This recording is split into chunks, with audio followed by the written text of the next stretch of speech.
On today's episode of You Ask, can we give it a rest with pumping up the TV brightness?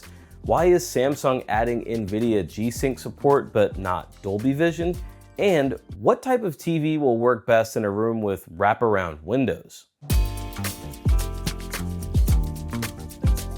Welcome back to the channel, everyone. This is You Ask, the show where we answer your tech questions. If you've got something you want to know, send your question in to youasked@digitaltrends.com.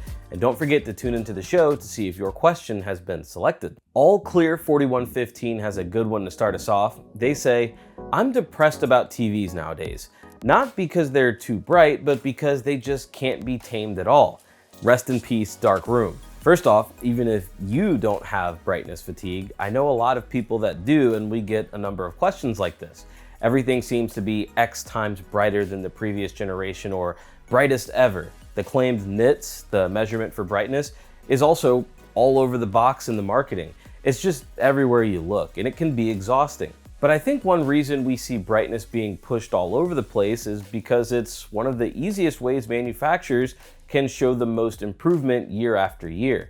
Take OLED TVs, for example. The large panels we know now have been around for more than a decade, but they certainly weren't always this bright. Even as few as 4 or 5 or 6 years ago, they weren't hitting the levels that they are now. And as we've talked about a lot, that overall brightness mainly helps with contrast against pure blacks of OLED and having peak highlights that have a little bit more sparkle and make that viewing experience really special. With a lot of mini LED TVs, that increased brightness means being able to overpower ambient light in bright rooms and even sunlight, sometimes direct sunlight. So brightness does bring some notable quality of life improvements, but that doesn't mean it's not tamed. In fact, some TVs have specific picture profiles for making a pleasurable viewing experience in dark rooms. Hisense, for example, has theater day and theater night modes. You can set one to have the brightness juiced up during the day to overpower ambient light, and at night, if you don't want the TV lighting up the entire room, you can turn it down quite a bit. It's a similar story for a lot of TVs we talk about on this channel. While they can get very bright and reviewers love to talk about that, they also come with lots of settings that can be adjusted and tailored for what best suits you. So again, I get where you're coming from, and I think I'm sensing a little bit of sarcasm too.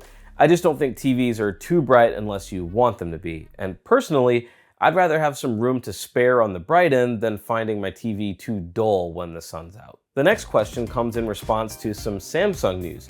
Recently, they announced that Nvidia G-Sync compatibility is coming to their 2026 OLED TVs, which includes the S95H, S90H, and S85H.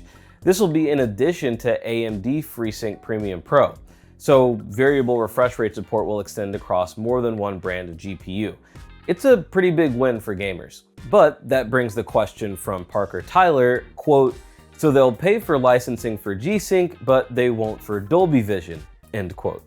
The frustration from Samsung not supporting Dolby Vision continues, and I'm kind of torn on it. I've seen the improvements that Dolby Vision 2 is going to bring, but I also have a Samsung Mini LED TV at home that I watch every day without Dolby Vision and have zero complaints from any of the movies and TV shows that I watch. And I'd imagine a lot of Samsung OLED owners feel the same way.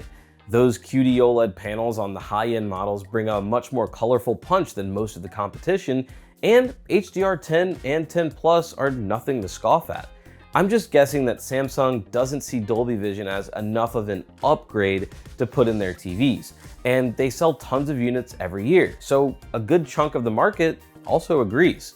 For gaming, on the other hand, I would assume that having Nvidia G-Sync gives more to that crowd than Dolby Vision does to the general movie and TV show viewing audience. Not to mention, you usually have to pay a premium to have Dolby Vision and not just HDR anyway. I'm also assuming they've done their research and see that adding that feature would sell more of their OLED TVs to gamers. They've also doubled down with HDR10 Plus Advanced, a new format that boasts greater picture control through enhanced metadata. Sound familiar? Safe to say Dolby Vision is not coming to Samsung anytime soon, but at least they're servicing the rest of the market with gaming upgrades. Ye canny day that is my absolute best guess at pronouncing that username. They say, I have a really bright room with wraparound windows. Which is the brightest type of TV? Well, the brightest type of TV that you'll find most available is mini LED. Micro LED is going to be brighter, but you're going to have to pay thousands upon thousands and thousands more for anything in a reasonable size. And I don't even know if they make a reasonable size right now. Last I looked, micro LED was available for 136 inches from Hisense as of last year, and maybe there's one more that I'm forgetting. But yeah, you're gonna wanna look at mini LED. And in a scenario with wraparound windows, especially if there's a window behind the TV as well, you'll definitely wanna look at some of the brightest available. TCL and Hisense make some really great options. Think TCL QM8K or the Hisense U8QG. You can also find these up to some very large sizes to really help the TV stand out among the light around it. And since those are 2025 models, you can probably get them for a really good price right now. Sony's Bravia 9 is another great pick for a bright room. It also does a great job holding its contrast at high luminance levels. I haven't seen it with my own eyes, but TCL also has a QM9K that looks insanely bright, rated to hit up to 6,500 nits with 6,000 dimming zones.